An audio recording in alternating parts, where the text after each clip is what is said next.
On revient maintenant sur le procès d'Éric Michaud, accusé de voies de fait sur un enfant. Cette 7e journée de procès a été consacrée au témoignage de Cynthia Dauphinet. C'est la conjointe d'Éric Michaud.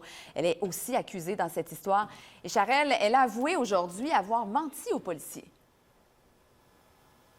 Et qu'elle l'avait fait pour se protéger parce qu'elle avait peur d'être jugée comme une mauvaise personne, de ne pas avoir pris soin de l'enfant adéquatement. Sa version des faits diffère vraiment dans sa déposition et dans le témoignage qu'elle a livré aujourd'hui. Il y a vraiment plusieurs contradictions. Elle aurait d'abord dit aux policiers qu'elle se trouvait à l'intérieur du logement lorsque la fillette de 15 mois s'est brûlée les mains le soir du 29 juillet 2017. Et par la suite, elle a mentionné qu'elle était plutôt à l'extérieur, au téléphone. Elle a vraiment été questionnée pendant plusieurs heures aujourd'hui par Maître Benoît Larouche.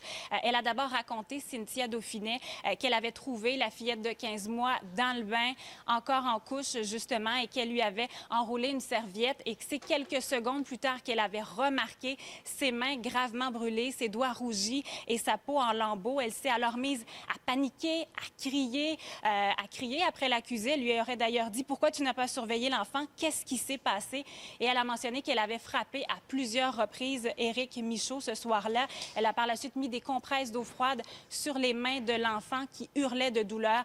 Elle a même mentionné aujourd'hui, Cynthia Dauphinet, que cet événement avait gâché sa vie. C'est un très long témoignage, Charelle. Son contre-interrogatoire, donc, va avoir lieu seulement demain. Oui, et le témoignage n'est pas terminé, Patricia. Ça va reprendre demain. Maître Larouche qui a encore des questions. Par la suite, la défense va s'adresser donc à Cynthia Dauphinet. Et la couronne va poursuivre avec son dernier témoin demain. Donc, ce sera Dr Pépin, un expert en pédiatrie de la maltraitance. Ça reprend donc demain à 9 h au Palais de justice de Shawinigan. Merci.